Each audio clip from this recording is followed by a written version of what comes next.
Hello, this is AudreySArnold from LotusPowerHealth.com, women's health and nutrition expert and Mompreneur On A Mission.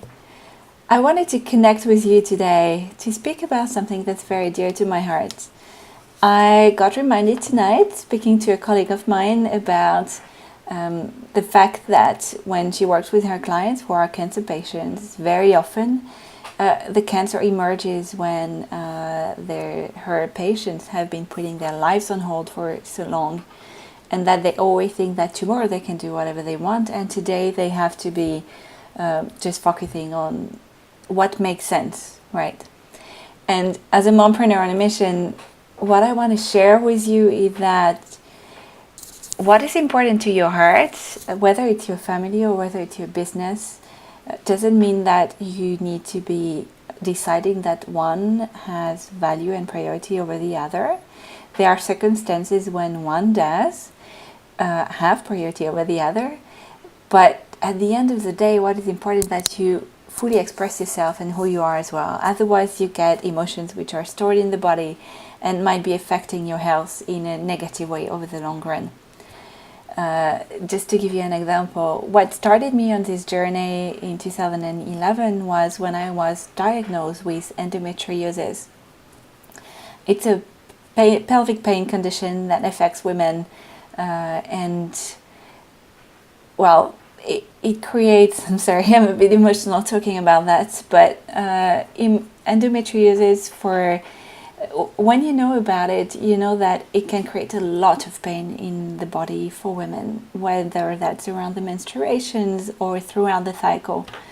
And it affects you not only physically but also emotionally. And what I discovered back then is that I thought, the doctor's going to fix everything. Once we know what I have, then we're going to be able to fix what I have. I'm going to take a pill or something, and then I'm going to get better, and I'm not going to be in pain anymore.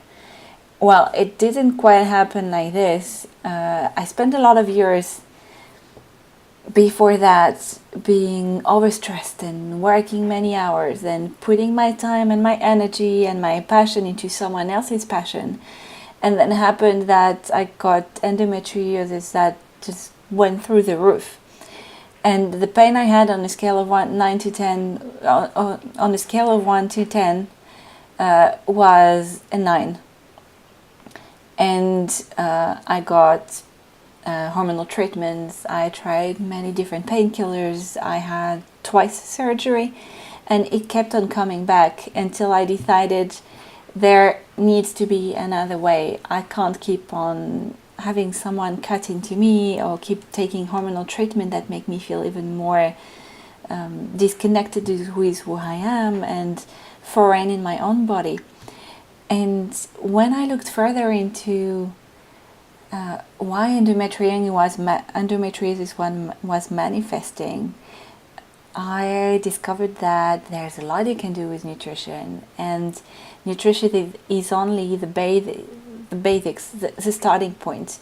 You look into anti-inflammatory diet and everything that might be affecting your hormones, and you end up looking into everything else that might be again affecting your hormones and your well-being, like stress, toxic relationships, and you not caring enough about looking into yourself to see what you care about.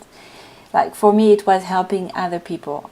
I was working full-time in the financial industry. I was working in private banking, then investment banking, then private equity, and I discovered for myself that I needed to be helping other people around me, and that without me expressing that desire and that passion that I had, then I kept keeping it inside, and that created a lot of pain.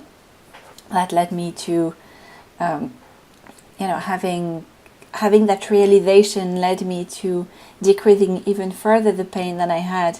And when I was told I would never get pregnant, well, look, these are my twin baby boys that were born in December 2016, and I was told this would never happen, and I got twins, and they're healthy, and I'm happy. And yes, the pregnancy was difficult for those who followed me, but at the end of the day, I find that when we listen to our body and when we listen to the wisdom that comes from reconnecting with our feminine energy and our passions and what is important to us, then we get to a point where we can really make a difference, not only for us, but for our family, and also for the many people that we want to connect with. So as a mompreneur on a mission, I couldn't help but tell you to dig deeper into yourself, to think about what it is that you really want to do. How can you add more of that into your life? So whether that means it's 5 minutes or 10 minutes a day, just to think about it and start thinking about how you can make more of a difference into your life and the life of the people that you love, doing something you enjoy doing and expressing who you really are. You don't have to conform. You don't have to be like everyone else around you. You need to have a part of crazy and happy that you express. Like for me, I always joke that I don't want to be like everyone else. I want to be the crazy one. I want to be the one that people think, oh my God, what is she doing? Because then I know that I won't be caring about what everyone else is thinking, but I will be caring about what I am thinking and about expressing my true self. I'd love to know in the comments if you feel like sharing what your passion is and what you're going to do in the next few days to reconnect with who you really are and how you're planning to express who you really are to the world. I send you much love and I wish you a wonderful week ahead.